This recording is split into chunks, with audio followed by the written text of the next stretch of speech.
Heureux de savoir que vous êtes si nombreux devant vos postes téléviseurs pour suivre le Bisport, le rendez-vous sacré de ce jeudi 14 novembre 2024. Jules Payot à la présentation. Nous sommes à 13 jours de la grande activité que la RDC va organiser du 27 au 27 novembre au 7 décembre 2024. La RDC, Kinshasa, capitale de la République démocratique du Congo, sera la capitale du handball africain parce que la République démocratique du Congo organise la 27e édition de la CAN féminine. Jules Payot ne sera pas seul sur ce plateau, sera avec Kaniki Jean-Pierre, à qui je dis bonsoir. Bonsoir à toi Jules Payot, bonsoir comme ça aux amoureux du ballon rond qui nous suivent de partout en République démocratique du Congo et précisément à Kinshasa. Une joie immense d'être ensemble avec eux aujourd'hui pour débattre ou pas, ou pour dire conjuguer sport sur ce plateau. Kaniki, comment vous allez? Oui, ça va, en tout cas, tout va bien, on est là, au rythme de la capitale, en tout cas, les embouteillages par-ci par-là, mais nous sommes là. Bon, mesdames et messieurs, vous avez compris que nous allons discuter les sports avec Jean-Pierre Kaniki. La première thématique sera concernée de la CAN handball féminin où la République démocratique du Congo va organiser du 27 novembre au 7 décembre 2024.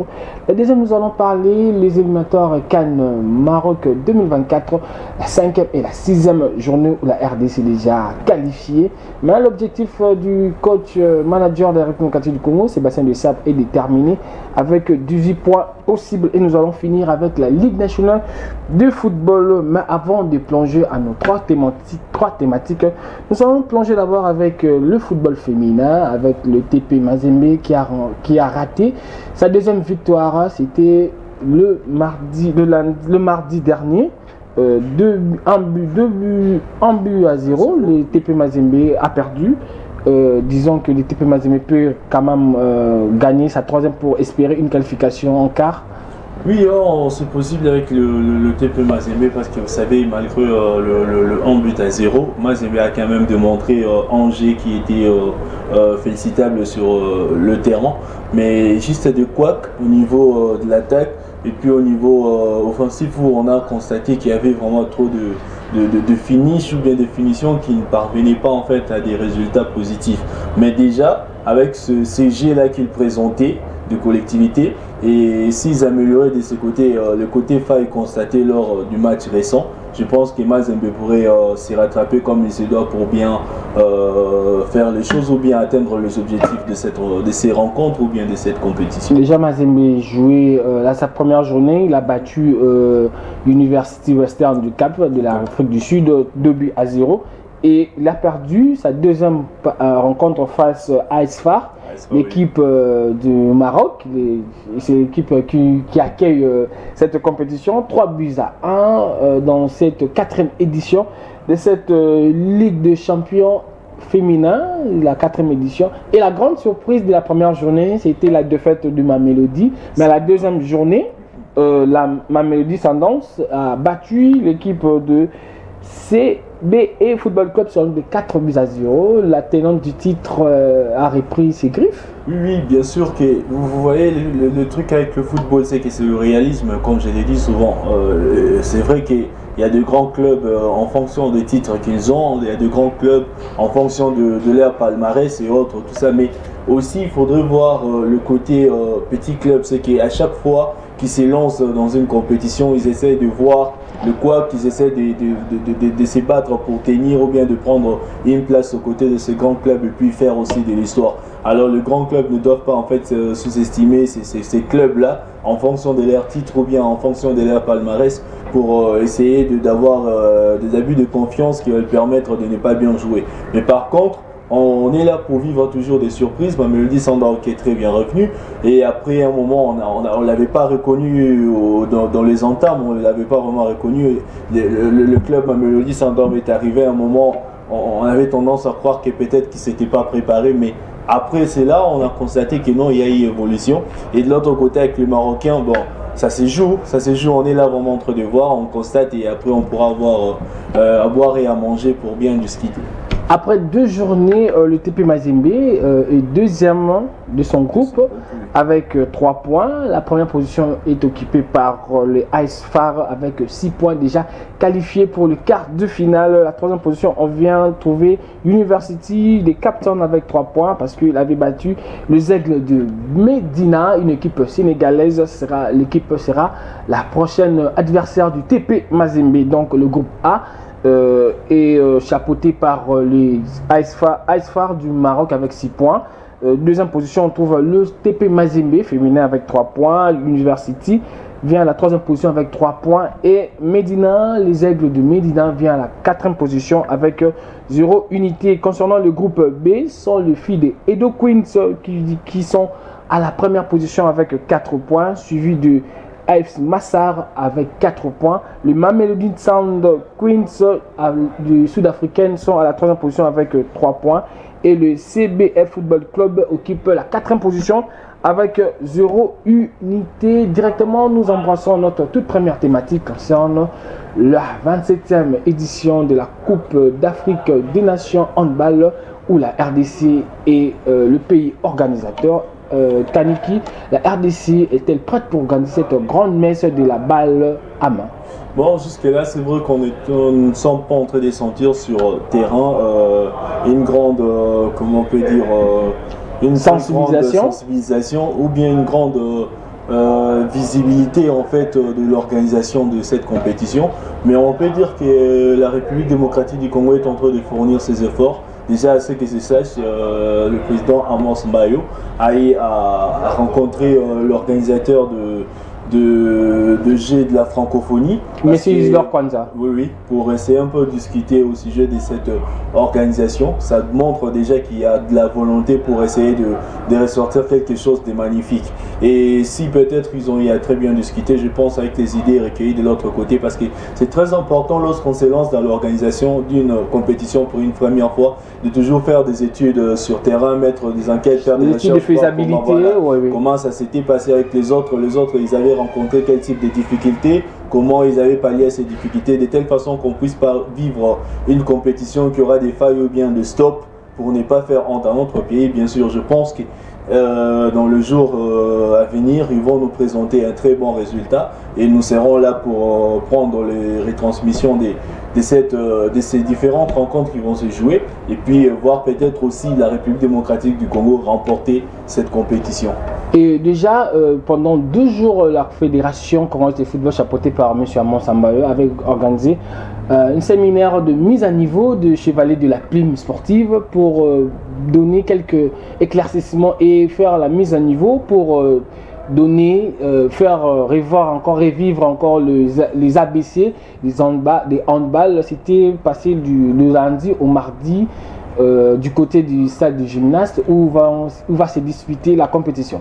Oui, je me rappelle très bien. Ils ont eu à échanger, ils ont eu même à répondre à certaines questions qui étaient en train de déranger parmi quelques de nos confrères. C'est magnifique aussi, mais aussi c'est qu'il faudrait mettre dans le tête de nos journalistes sportifs, c'est qu'il ne faudrait pas en fait accepter n'importe qui, il ne faudrait pas aussi faire n'importe quoi en fait, parce qu'il y a de ces personnes quand ils ne maîtrisent pas la discipline, ils sont là à rencontrer n'importe quoi sur les réseaux sociaux. Il y a de ces personnes qui ne comprennent pas. Au-delà de tout, nous devons toujours avoir le côté analyse sur le fait. Oui. Et non avoir le côté analyse sur des personnalités. Il y a des gens qui sont trop dans ces méli-mélos là, mais je pense que ça a été aussi très important. Pourquoi? Parce que lorsque on apprend les ABC d'une discipline, ça nous permet d'avoir notre attention, notre concentration sur le fait, sur le jet, sur ce qui se passe surtout sur la compétition. Et qui devenir non, il s'est passé ceci, voilà, et il y a de ces autres qui se font insulter et après non, il s'est fait arrêter. Bon, tout ça, c'était très important de faire cela et je pense que ceux qui nous suivent sont en train de comprendre cela et vont essayer de nous représenter comme il se doit, surtout du côté de la presse pour ceux qui sont accrédités. Oui, parlons maintenant de l'équipe. Parlons maintenant de l'équipe nationale de la République démocratique du Congo. Ils avaient prévu 3 stages déjà. Les 2 premiers stages sont déjà faits et Le deuxième, c'était passé du côté du Portugal, avec, ça s'est sanctionné, avec un match amical face à l'équipe portugaise. La RDC a battu cette équipe portugaise sur l'année de 28-27. Et déjà, on voit déjà cette équipe faire ses stages. La RDC sera en mesure d'affronter les cadors de son groupe. Jusque-là, moi j'ai dit non. Pourquoi? Parce que ce que la République démocratique du Congo nous a présenté comme résultat de ces stages, ça ne satisfait pas. Pourquoi? Parce que vous allez voir, avant même la rencontre face au Portugal, oui. Vous allez voir qu'ils ont eu à perdre 3 ou 4 fois comme ça, si je ne m'abuse pas. Ils ont eu à perdre, bien que je n'ai pas eu à suivre de près ces rencontres-là. Mais face au Portugais, ils devaient ils devaient encore donner le meilleur d'eux. Déjà, lorsque vous perdez 28-27, c'est comme un score de 1-0, donc ça montre que vous avez eu du mal en fait, vous avez peiné pour en fait battre votre adversaire, donc il y a eu vraiment de difficultés. Alors si cet adversaire qui vous met en difficulté s'est préparé encore comme il se doit, vous pensez que vous pouvez avoir l'occasion peut-être de battre? Non, peut-être ça pourrait être très probable. Il faudrait plutôt multiplier encore plus d'efforts parce que le handball c'est par rapport à d'autres disciplines où il y a plus de collectivité, mais on doit plus avoir aussi des côtés physiques et les dames doivent comprendre cela. Donc travailler le côté physique, le côté muscle, avoir la précision surtout. Surtout la précision. Oui, avoir surtout la précision parce que c'est là des failles que j'ai à observer durant cette rencontre lorsque j'étais en train de suivre ces matchs-là. Donc la RDC logée dans le groupe B, accompagnée de la Tunisie, vous voyez un peu l'Angola. Oui. Et vous voyez, dans ce groupe RDC, quand même, c'est une équipe composée une majeure partie des internationaux, comme on voit sur les réseaux sociaux. On nous présente certains joueurs, à l'instar de Logan Pina, l'ailier gauche, celui qui évolue du côté de la France, avec son équipe de Paris 92 en France. Vous voyez un peu. Quand même, la RDC a des atouts pour gagner le titre qui l'échappe pendant cette décennie. Oui, bien sûr, mais ce qui fait un peu rire de fois en République démocratique du Congo, c'est qu'on est souvent très heureux de vanter que nous avons des personnes qui viennent je sais pas, Real de Madrid, Paris, tout ça. Mais après, lorsqu'on se retrouve ici, pouf, on ne comprend pas que ce sont des joueurs qui venaient de clubs très professionnels. Ce qui compte en fait, ce n'est pas le fait de venir de Paris, de venir de la Belgique, mais c'est le jeu, c'est que vous apportez. Ça ne sert à rien de dire que vous venez du club Normandais de Paris et après vous venez ici, vous n'arrivez pas à fournir un très Diogo Cabonit ou un très bon jet comme j'aime souvent l'appeler. Mais par contre, apportez-nous, démontrez-nous que vous êtes d'un club où vous avez eu à se démarquer et puis vous êtes professionnel. Et vous êtes aussi professionnel. Ce n'est pas vous venez d'un club d'ailleurs, mais ici vous avez encore des difficultés de quoi ça mais quand même, l'équipe de la RDC, c'est une équipe qui est déjà habituée à jouer cette compétition. La compétition dernière, ils ont raté à quelques secondes de participer à la Coupe du Monde, de la spécialité quand même. Je me rappelle très bien, il y avait eu quelques difficultés là. D'ailleurs, je pense que c'était d'ailleurs avec toi qu'on avait analysé cette actualité-là. Mais je pense que la RDC doit juste se concentrer. Il doit juste se concentrer parce que même si on composait une équipe composée qui est des athlètes d'ici en fait, au niveau national ou bien au niveau local seulement, je pense qu'on pouvait toujours mieux faire les choses. Même si on composait avec les étrangers et le mélange de ces et du ci, on peut toujours faire des grandes choses. Mais à une seule condition, de très bien travailler. Il faudra vraiment très bien travailler parce que ça ne va pas être intéressant que nos supporters puissent venir ici comme de fans et puis comme pays organisateur, nous sommes là et on apprend que plus tard notre club ou notre équipe a été plutôt éliminée et nous commençons à venir pour vivre comment est-ce que les autres équipes sont en train de jouer ici. Ça sera plutôt très intéressant si on venait vivre cela avec espoir que notre pays est toujours dans la course et va arriver jusqu'à la fin de cette course. Oh, merci. Continuons toujours à parler handball. Parlons de l'heure du jeu quand même. La RDC bénéficie du jeu de la francophonie, des infrastructures acquises lors du jeu de la francophonie. La RDC avec ses infrastructures, on peut dire la RDC est déjà prête pour chercher à conquérir l'Afrique. C'est possible. C'est déjà, on peut dire oui, mais à 60%. Pourquoi 60%?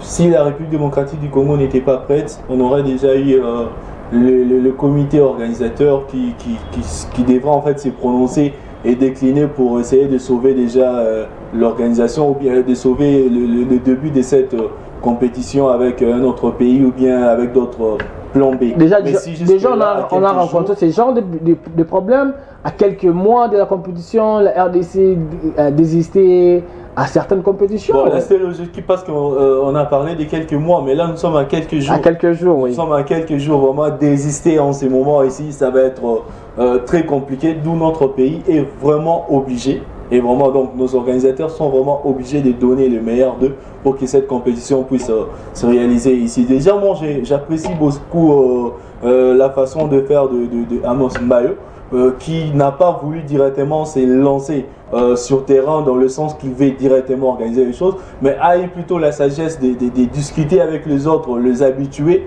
pour essayer de donner quelque chose. Déjà, cette manière de faire là, prouve à tel point que non, ils sont en train de réfléchir sur la bonne organisation de la chose.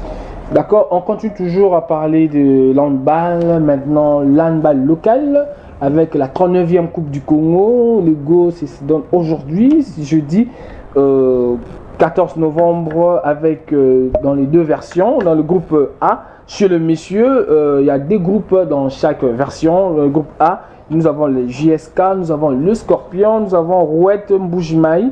Et dans le groupe E, toujours chez les messieurs, nous avons Eva Bouka, nous avons la police, les Sainte-Lois, nous avons les Hirondelles. Et chez les dames, nous avons au groupe A, nous avons Héritage Mikishi, Mbujimaï, JSK. Dans le groupe B, nous avons le Mazembe, les Aigles du Congo, la police ainsi que le Dragon. Et pour ce jeudi, à 9h, les Aigles s'affrontaient avec l'AS Dragon. Mikishi à 10h30 a affronté JS Kikuti.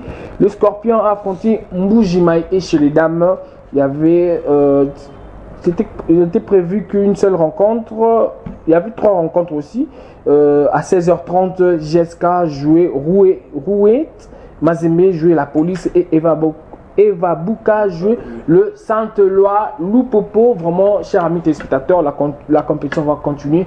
Demain, venez si nombreux déjà à Gouya Handball parce que du 27 novembre au 7 décembre, la RDC sera le pays de l'handball africaine ou soit la capitale Kinshasa sera la capitale des handball africaines parce que nous organisons la CAN handball féminin. C'est pour la première fois que la RDC organise une compétition de cette envergure.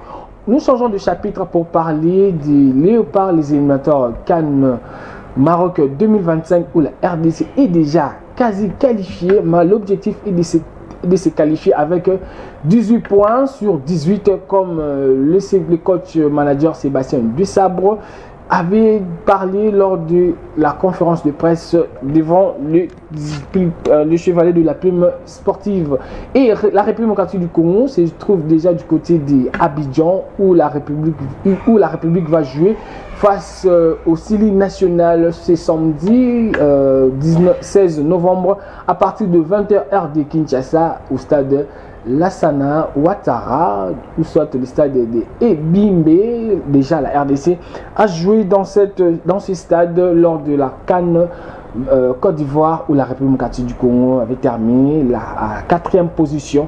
Si je prends directement Jean-Pierre Kaniki, parlons de cette compétition, déjà la RDC qualifiée. Mais l'objectif est de terminer à la première position avec 18 points. Mais la Guinée déjà a fui ses armes. Déjà, ils ont récupéré leur attaquant type. Il s'agit bien de Guirassy, le meilleur buteur de Borussia Dortmund et meilleur buteur de notre poule H avec 5 réalisations en 2 matchs. Doublé, un triplé en aller face aux Walias de l'Éthiopie. Et un doublé en match retour, toujours face à cette équipe. Vous ne voyez pas cet attaquant fera du mal à la République démocratique du Congo? Oui.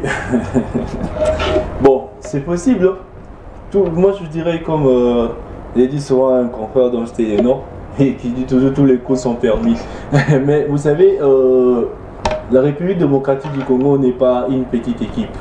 Ce n'est pas une petite équipe où lorsque vous pointez même un AK-47 devant cette équipe, vous êtes directement là à se dire que non, vous allez gagner ou vous allez perdre. C'est que sûr déjà, l'essentiel c'est d'être déjà qualifié. Oui. C'est déjà aussi ça l'objectif qui est déjà atteint. Mais maintenant on se bat avec d'autres objectifs, comment on peut dire, des objectifs spécifiques qui viennent s'ajouter à la République démocratique du Congo, c'est de gagner avec 18 points. Bien sûr que de l'autre côté, il y a cet attaquant qui vient de s'ajouter, ce joueur qui est de l'autre côté, qui a montré de belles prestations. Mais le problème, c'est que ce n'est pas de voir l'individualité du joueur en fait, mais plutôt de voir aussi le jeu dans la collectivité, le jeu d'ensemble. Est-ce qu'il est capable de faire avec l'équipe guinéenne comme il est fait de l'autre côté avec Borussia Dortmund? Est-ce que c'est le cas? Bon, point d'interrogation, nous allons assister cela et puis voir est-ce que ça va donner un résultat positif pour les Guinéens ou bien négatif pour les Guinéens. Mais c'est que sur la République démocratique du Congo, en ce moment ici, est aussi vraiment très bien positionné, il se bat comme ses doigts. Je pense que les nécessaires, comme c'est déjà fait, on ne doit pas trop en fait tenir la République démocratique du Congo en rigueur, dire que non, voilà, tout ça, mais c'est vrai que ce sont des matchs aussi qui renforcent en fait l'équipe du côté préparation pour l'avenir qui pourra en fait tomber durant, je pense, après la décision qui pourrait tomber les 16 ou le 19. Le 19, voilà. Donc ça peut être une façon pour nous de se préparer pour le reste de rencontres, mais je pense la République démocratique du Congo va faire mieux. Déjà la RDC est déjà qualifiée pour l'équipe côté congolaise. Sébastien Desabre devrait ou ne devrait pas booster l'équipe parce que déjà nous sommes qualifiés. Il y a certains joueurs qui n'ont pas encore obtenu quelques minutes, qui n'ont pas encore goûté les minutes avec les Léopards, à l'instar de celui qui joue du côté de Lille, Lukaku. Nous avons Rocky Bouchiri. Il y a plusieurs joueurs. Il y a Kioso qui évolue du côté de l'Angleterre. Sébastien Desabre donnera-t-il des chances à d'autres joueurs qui n'ont pas eu le temps de jouer avec la République? Si Sébastien Desabre est sage, je pense comme coach, bon, je sais qu'il est sage, s'il est très malin de ce côté-là, il doit normalement donner. Vous savez, on ne peut pas arrêter de booster l'équipe parce que nous sommes déjà qualifiés. L'équipe reste dans le principe de travail. L'équipe reste là dans le principe de voir toujours loin ses adversaires et peut étudier ses adversaires.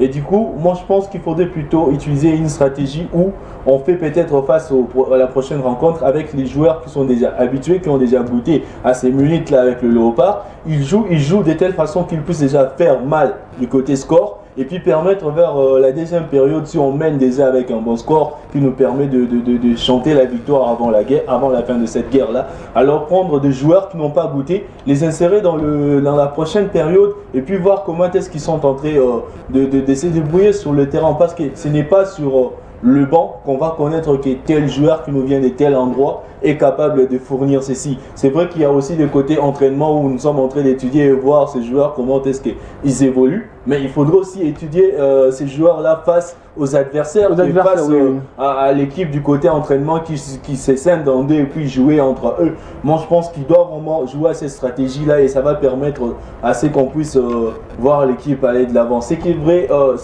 comme diraient d'autres personnes, c'est un match sans enjeu, mais en tout cas il y a des enjeux pour ces matchs pour nos joueurs. C'est vraiment l'occasion de booster cette déjà, équipe et voir selon vos idées, si on battait déjà le Sili national lors de la première période, à la deuxième période, on peut quand même lancer les joueurs qui ont moins de temps de jeu. Possible, c'est vrai. Et quand même, le match à Kinshasa, on peut totalement changer l'équipe. On peut bon, pas totalement parce qu'on ne peut pas changer une équipe aussi totalement parce qu'au niveau national, on voit plus par rapport aux compétitions comme les interclubs, on sait que la compétition est très longue, on peut essayer de se rattraper en points et autres, tout ça. Par rapport à l'équipe nationale, on voit plus l'occasion qui se présente direct. On ne veut pas essayer, on ne veut pas faire des tantôt plutôt. On veut directement en fait arracher en fait la viande dans la main des adversaires. Mais du coup, il faudrait plutôt faire pas du total, mais voir ne fût-ce que comment insérer certaines têtes mais tout en gardant en fait quelques habitués qui doivent en fait avoir cette synchronisation avec les autres. Parce que lorsqu'on va faire une totalité de changements, ça met encore un peu en difficulté. Vous voyez un peu, c'est vrai que les adversaires vont se rencontrer peut-être avec une équipe inhabituelle, avec des joueurs inhabituels sur le terrain, mais il faudrait toujours avoir cette expertise-là de personnes qui ont déjà eu à passer sur cette pelouse verte, à connaître comment est-ce que ça se passe ensemble avec les autres, et ça va donner quelque chose de magnifique. La compétition s'est jouée hier mercredi 13 novembre 2024 avec des rencontres Namibie, Cameroun 0 but partout. Le Libéria a battu le Togo 1-0 et le Tchad a fait Jega face à la Sierra Leone 1 but partout. Donc retenez le samedi 16 novembre 2024 du côté de la Côte d'Ivoire, la République du Congo sera reçue par la Guinée à partir de 20h de Kinshasa lors de la rencontre de la 5e et la 6e journée va se jouer ici à Kinshasa au stade de Martyrs à partir de 17h. La billetterie qui a lancé 5 000 francs pour tour. Cette fois-ci, la fédération a pensé à toute la population quinoise. Mais bon, la billetterie, ce qui est vrai, il faudrait permettre à tout le monde de suivre cette rencontre. Il n'y a plus en fait de raisons, si ce n'est que la peur de voir souvent les gens mal se comporter dans le stade. Puisque nous avons déjà en fait des décisions qui ont été placées pour ces personnes qui agissent très mal.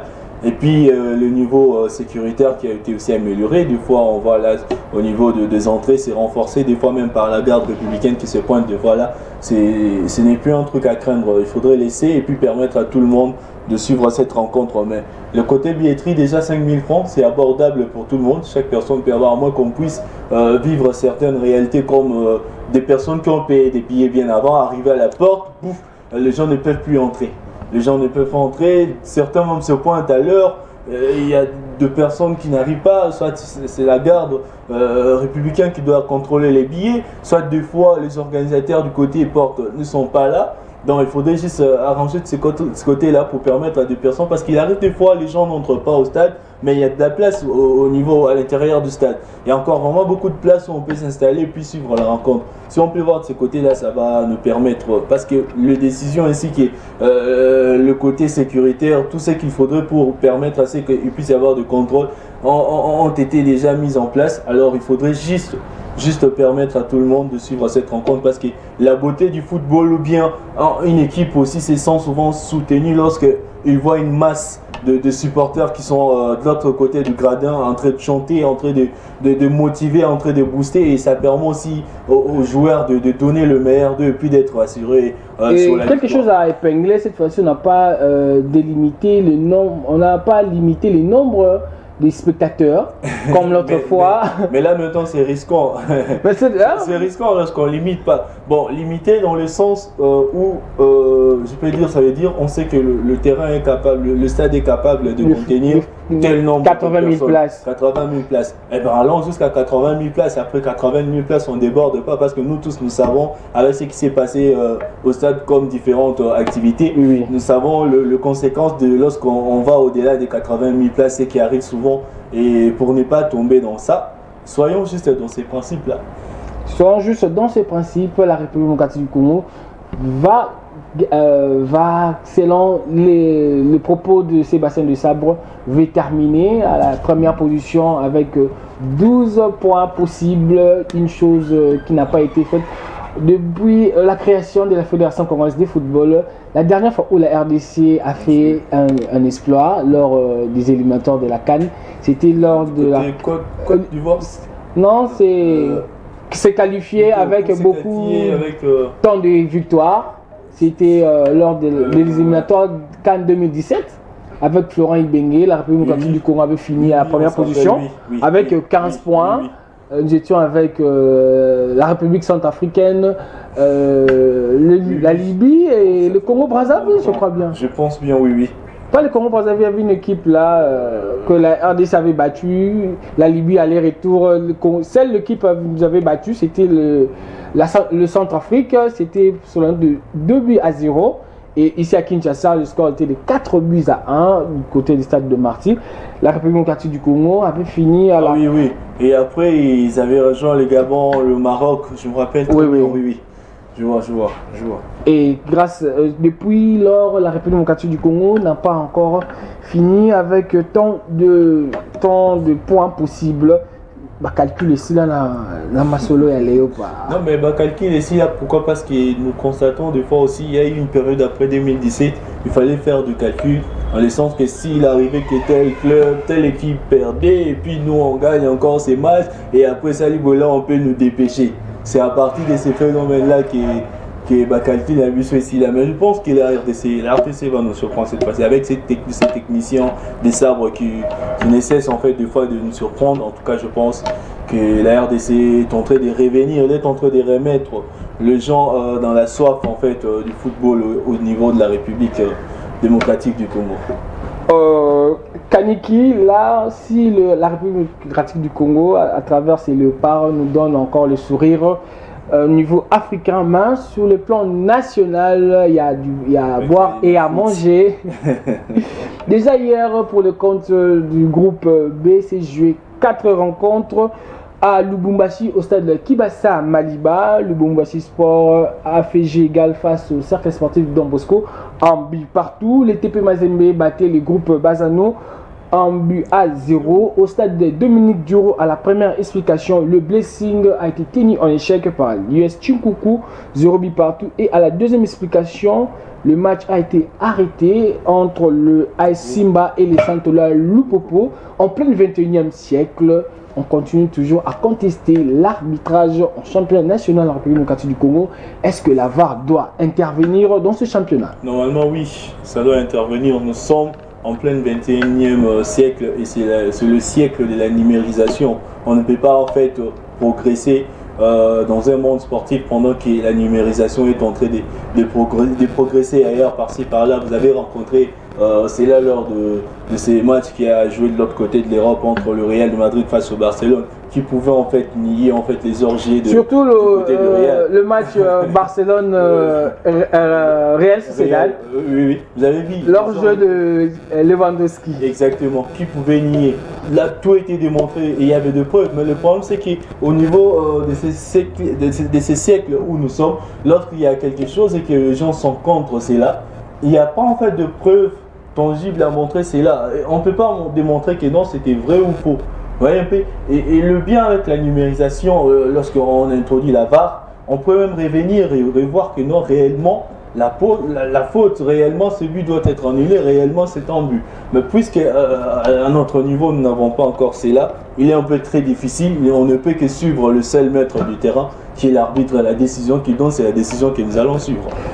Toujours dans ce championnat national, on voit les promus, surtout au groupe B. Les promus font la loi.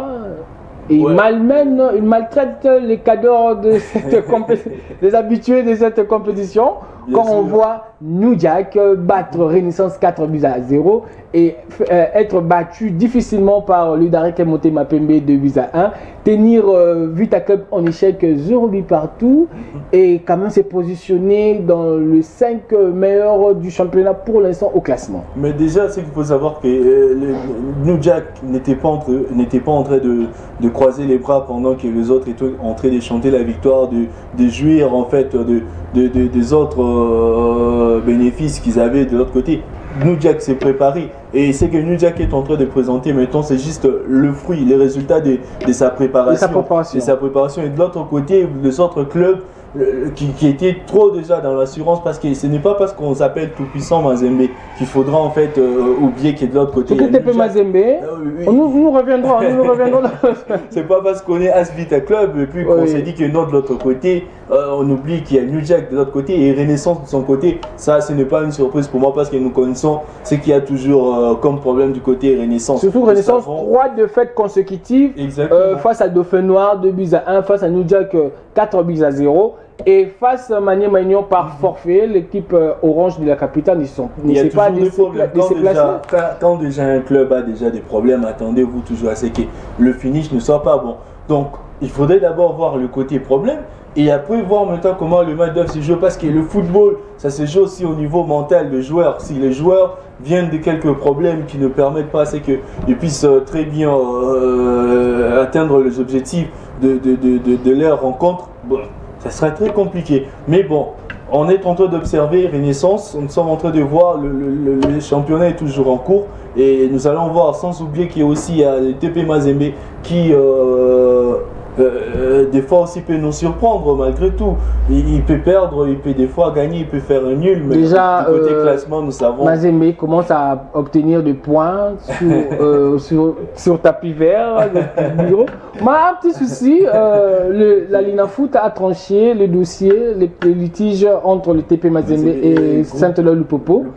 Lors de Lupopo. Oui. Ouais. Mais quand même, il y a les deux équipes doivent payer des sommes colossales, surtout Mazembe doit payer 7 500 $ pour jouer des projectiles, pratique de fétichistes. Mais c'est pratique là, moi je me dis, est-ce que le football est-on une science du réalisme? Est-ce que doit-on en fait croire à ces pratiques? Est-ce que doit-on dire que réellement c'était du fétichisme? Mais bon, je ne sais pas, c'est vrai que nous sommes en Afrique, c'est vrai que nous jouons à la manière des Africains ou bien de Noirs que nous sommes, mais il y a des certaines pratiques, et si on disait qu'il faudrait prouver en fait ces fétichismes, que ça fait ceci, ça fait cela, est-ce qu'ils peuvent démontrer cela et les gens vont croire? On peut comprendre pour d'autres cas positifs et puis d'autres dégâts, mais moi je vois que le côté fétichisme ne devait pas être trop pris en compte au niveau du football, surtout ici du côté de la République démocratique du Congo. Parce que c'est pas un côté trop démonstratif, c'est pas un côté où on peut en fait prouver c'est là. Parce que le football c'est une science, on ne croit pas c'est là. On ne peut pas croire, c'est là, bien qu'on s'est dit que c'est vrai, ça existe, nous sommes africains, nous croyons, tout ça, mais il ne faudrait pas trop mettre notre côté mental sur c'est là ou bien sur cette croyance-là. Déjà, voir la durée de la prise de décision du côté du comité de gestion de la Ligue nationale de football, ça fait plus de 20 jours que la Ligue nationale tardait à prendre la décision, mais pourtant c'était clair. Par les images, on avait vu la manière dont les supporters du TP Mazembe jetaient des projectiles sur l'heure du jeu. Et les supporters de Lupopo avaient aussi protesté.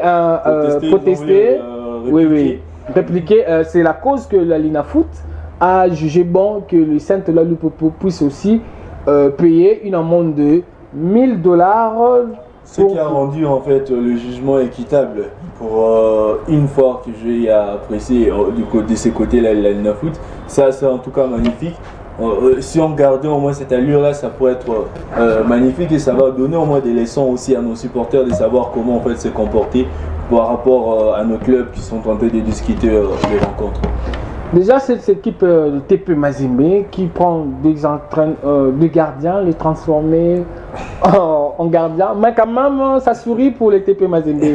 Ça sourit. Bon, ils sont là, voyons voir. Mais tout puissant, comme le nom le dit toujours, tout puissant, ce n'est pas un petit club où on peut négliger, c'est pas un club qu'on peut négliger, ce n'est pas un club qu'on peut mettre de côté, c'est pas un club qu'il ne faut pas aussi sous-estimer. C'est vrai qu'à un moment, ils se prennent trop des épaules lorsqu'ils ne sont même pas aussi dans ses raisons de prendre ses épaules, ou bien de se faire orgueilleux. Mais Mazembe reste Mazembe d'un côté, il a de l'expérience, il a du jet, il sait des fois aussi comment en fait nous surprendre de manière logique, combien de fois c'est aussi non logique, mais il faudrait vraiment rester focus sur des préparations, surtout pour New Jack comme il s'était donné, et puis pourquoi pas aussi d'autres clubs qui s'est dit peut-être petit ou bien qu'on est en train de voir petit, ou bien de clubs qui des fois ne s'affichent pas comme il se doit dans le top 5 du classement de la Linafoot. Ils doivent juste s'améliorer et donner le meilleur d'eux, ça va nous permettre de bien. C'est parce que ça fait du bien lorsque vous trouvez un club qui... C'est un peu comme la première ligue, hein, cette fois-ci, c'est pas la Linafoot, c'est un peu comme la première ligue. Oui. Un promu bascule la tradition. Exactement, c'est les débats même qu'on a toujours eu de l'autre côté avec le bienvenu et les autres. sur ces changements. Nous saluons bienvenue en passant. Sur le changement de palmarès, comme je l'ai dit souvent avec l'autre confrère, là j'oublie un peu le nom. Émeraude. Aiglon qui a toujours été très contre lorsque je parle des changements de palmarès. Et c'est ça en fait le football. C'est ça même. C'est la beauté quand même. C'est ça en fait la beauté. C'est ça même la joie de se retrouver même sur ces plateaux, essayer de débattre, qui est toujours revenir sur le même chose, des mêmes récitations, ça dérange deux fois aussi. Mais quand on a vraiment ces nouveaux dossiers, ça donne envie vraiment encore de plus analyser, puis mener encore plus de recherches sur le fait qui s'est produit. Chez Darin Clémenté Mapembe, il y a le départ du coach Mofati. Oui. 11 mois on l'ensifie pour travailler chez Darin Clémenté Mapembe. Quand même, on a vu Darin Clémenté Mapembe être dans une série de ballottage, certes. Darin Clémenté Mapembe occupe la 5e position du groupe B avec 10 points, un match nul, 2 victoires et 3 matchs nuls. Oui, le coach, bon, c'est vrai que 11 mois, s'il était arrivé au 12e mois, ça allait faire déjà une année. On peut dire juste presque une année, dans quelques poussières pour totaliser une année au sein de club. Mais c'est vrai, 5e la place, le dessin un peu que nous avons reconnu, que nous avons eu à connaître dans les périodes anciennes, plus c'est qu'il est aujourd'hui. Mais comme le nom l'a dit, c'est vrai, Moté Mapembe, c'est vrai jusqu'à là le mot. Et Darin Clémenté Mapembe est imbattable. Nous allons vivre cela. Mais je suis sûr qu'ils peuvent regagner le haut du classement. Mais c'est seulement si on pourra connaître la vision du coach qui va essayer de reprendre ou bien de. Donc c'est le coach Mbiavanga, le Mbiavanga maestro. Exactement. On doit maintenant voir l'ancienne gloire du Darin. Façon de faire. Il doit essayer de voir, comparer où on a laissé le club et voir qu'est-ce qui n'avait pas marché, surtout améliorer les côtés là, c'est les côtés qui n'avaient pas marché et puis donner des solutions qu'il faut pour que nous puissions maintenant marier avec ce qui a déjà marché et puis avancer avec la compétition. C'est que sur nos clubs ont encore beaucoup de chances tous de se démarquer dans différentes rencontres. C'est question juste de voir ce qu'il faut, voir le côté coaching, voir le côté le match qui n'ont pas marché, tirer des leçons et puis préparer les prochaines rencontres. Cette équipe de Darin Clémenté Mapembe va jouer le 23 face aux Aigles du Congo. Un calendrier compliqué après les Aigles du Congo. Ils ont Vita Club et puis OC Renaissance. Comment on va passer on va parler de la disparition de monsieur Paul Kalambay, un ancien gardien du TP Mazembe. Parmi les gloires de l'année 1974, les gloires qui ont fait la Coupe du Monde, l'unique Coupe du Monde de la République démocratique du Congo, Zaïre à l'époque, et vainqueur de la Ligue des Champions 68 et 69 avec le TP Mazembe. Monsieur Paul Kalambay, l'ancien du TP Mazembe, n'est plus depuis le début de la semaine. Mesdames et messieurs, permettez-moi de saluer le clan Saint-Pilis qui totalise aujourd'hui ses 40 ans d'existence. Salamouni, Nabino, Mingi, Maman, Kati, Ngongo, vraiment, et tous les encadreurs du clan Saint-Pilis. Sans oublier, vous nous suivez de partout, celui qu'on appelle comme ça, Catherine Feza, Moussiala, merci à vous de nous soutenir. Sans oublier, on est là, Lusamba. Nous sommes à la fin. Kaniki, vos derniers mots et les salutations pour clôturer. Merci comme ça à toi, merci comme ça à toute l'équipe des Momoko Télévision, les techniciens, toutes ces personnes qui m'ont encore reçu une fois. De plus ici. C'est une joie immense pour moi d'être toujours ensemble avec vous, bien que ça faisait vraiment très longtemps qu'on s'était oui. Et je pense qu'avec les téléspectateurs de cette chaîne qui nous ont tous retrouvés, ça va devenir maintenant une habitude et on va essayer toujours de discuter et vous donner des actualités sur le sport. Moi je demanderais juste qu'ils puissent être scotchés et puis faire confiance à la chaîne et ils auront toujours le meilleur de nos actualités, voulais-je dire. Mes salutations comme ça à toute la famille Mouka qui nous suivent depuis Bandalungwa, pourquoi pas aussi à la famille Moukendi, Bernard Moukendi, Abel Moukendi, Lucien Moukendi, toutes ces personnes qui nous suivent du côté de DGC de l'autre côté. Et merci comme ça à tous mes amis, tous mes collègues du travail. Je pense que tous ils ont été satisfaits aujourd'hui parce qu'ils disent que je n'ai jamais cette habitude.